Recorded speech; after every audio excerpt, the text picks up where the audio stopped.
Hello, everyone. Welcome to Online Seller UK podcast. My name is Prabhat, founder at Online Seller UK. And today we've got slightly different platforms. So we always talk about Amazon, Amazon, Amazon all the time. So today we're talking about Walmart. So I'm joined by Michael, who is the CEO of Cellcode, and he's got experience of selling in Walmart, and he's also, or his company is also exclusive agency for Walmart sellers. So, Michael, welcome to our podcast. Thanks for having me. I'm excited to be here. Excellent. So I think it's good to start with your introduction, what you've been doing with your company and how you've been helping sellers. For sure, yeah. So I started off as a seller, actually on Amazon, shortly after expanded to Walmart. Saw a lot of success on selling on Walmart and realized that there was a lot of nuance and strategy that could be applied to the platform. We started selling on Walmart, doing well there. We launched our agency close to 4 years ago, where we exclusively focus on Walmart.com. So we help brands of all sizes, that are already established on another channel, help them expand to Walmart and sort of say be an extension of their team for Walmart. So it's exclusively what we focus on. We support brands on the third party side and on the first party side. So brands that are in store and have a .com presence. And then we support primarily brands that are third party, which they're expanding to marketplace, or they're on marketplace and haven't really found the success yet. So we help them kind of manage the day to day and handle the growth for them. Okay, fair enough. So I think the first question to ask is, do a lot of Amazon sellers are interested in Walmart at all? Yeah, I think Amazon sellers are starting to get more and more into Walmart. And I think they're Hmm. seeing how much, risk there is by just being on one platform. And also on the other side of it, like how much opportunity there is. You built a channel and a brand, and a business through Amazon. So now you have like in a much better leverage position to expand that business. And Walmart being the fastest growing kind of platform in the US and from a marketplace standpoint, and just how large it is, and how much they're investing in the growth of it. It makes sense for a lot of brands to kind of get ahead of it, and that we're seeing that, and a lot of brands are more on the hesitant side because they're really busy with the day to day of the Amazon, running their Amazon business. But more it's increasing more and more how many brands are really seeing the success and investing further in Walmart. Yeah, so there are other marketplaces, like for example, obviously eBay being there and Wayfair, and there's plenty of others there. So if somebody is rethinking about expanding somewhere else, obviously Walmart may be the thing. So is there a reason why Walmart may be the better than Wayfair or eBay?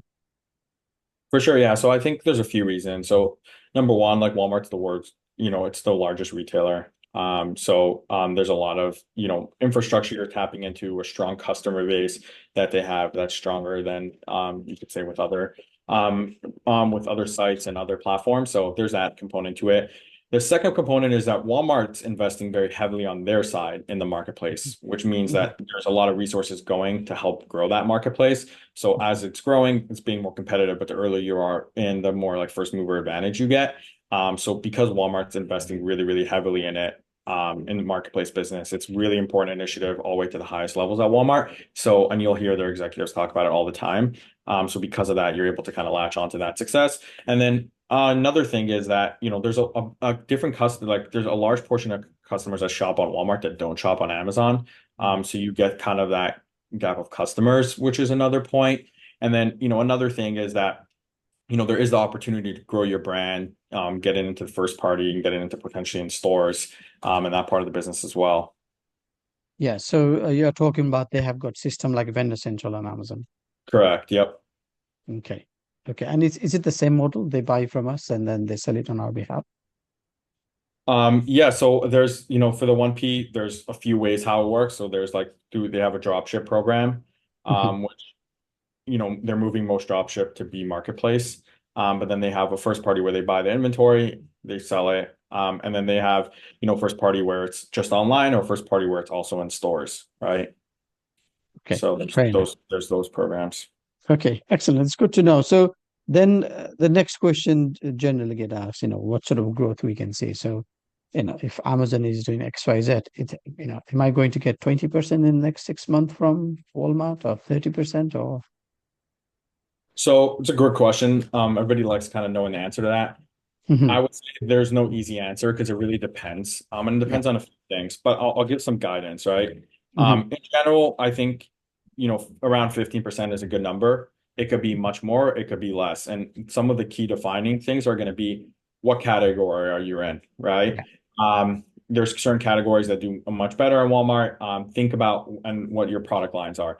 If Mhm. your products are a little more general, you're going Yeah. to do better, right? On Amazon, sometimes the more niche does better because like it's so hard to compete with some of the very general terms. But on Mhm. Walmart, that's where the volume's at, and that's kind of what the customers come there to shop. And it's not as hard to compete to get those placements. So likely you might have items that are not your best sellers on Amazon that will be your best sellers on Walmart. So that's kind of one aspect to it. And then, I would say price point makes a big difference, right? There is more affluent shoppers now in Walmart. They grew that base a lot Yeah. um, through a lot of their programs that they've done with their Walmart.com, but it's still, people go to Walmart for value. And if you have opening price point items, Mhm. and you have items that are a good price point, competitive price point, those will usually perform really, really well. Okay. So there's that component of it. And I would say the biggest advantage that I've seen personally with all the hundreds of accounts that we worked with is how invested Walmart is for seller success, right? On Amazon, it's kind of like you're on your own. On Walmart, like Walmart Yes. assigns account managers, their directors, like they really want your brands to succeed and they want their sellers to succeed on the platform. So they really support in whatever ways they can. So that's kind of a big kind of element of it. Yeah, I think that's big issue, obviously, with Amazon sellers. You try and contact the support and you don't get answered properly.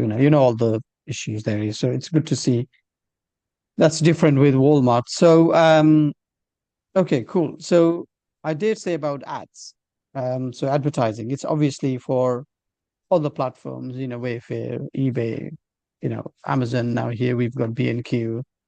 They all got ads system that or B&Q started to, test it and things like that. So how big a picture is Walmart's advertising? Is it 30/70? That is 30% ads and 70% organic? I would say it's much more organic than than that percentage. Yeah, Yeah. but the ads business is growing a lot. Ads Mm, business is run by a company called Walmart Connect, which is the Walmart US part that handles the advertising. mhm. So it's growing a lot. There's a lot more on-site things. Now they just launched video ads. They have sponsored brand ads, Mhm. which are like, similar to headline search ads. They Yeah. have display self-serve. So these offerings are growing a lot, and there's much more of these.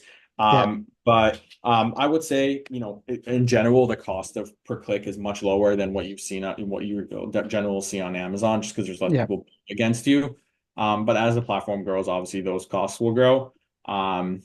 So yeah, but in general, because the top performing items on Walmart are usually more like the opening price point items, there's less margin there Mhm. for brands to spend crazy on advertising. So like you don't see, in my experience, as much, variance with like how much people will really spend on some clicks as you see on other platforms. So I think that's kind of one of the good advantages. Okay. Excellent.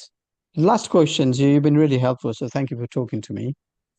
So there is, say, for example, two sellers. So one got 50 SKUs, and then another got 1,000 SKUs, for instance, and they want to expand to Walmart.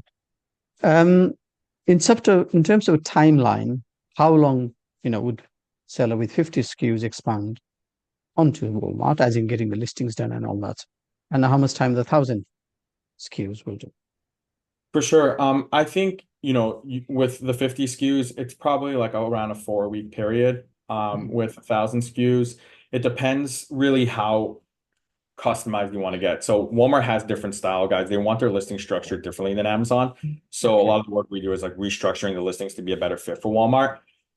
If you have a really large catalog, a lot of people will just launch with their Amazon content and make some small adjustments, just so you could get that live, because otherwise sometimes it's not reasonable to get the rest of the content live. But we suggest your main items, really recrafting those listings and doing that. So in regards to like actually setting up the items, getting them set up and sellable and sending it to Walmart fulfillment centers, it should also only be a few week period of time. But to actually get them optimized, it depends how optimized you want to get, how many listings you want to do, and all that. But the setup Mhm. process is pretty smooth. The onboarding process, is pretty smooth as well.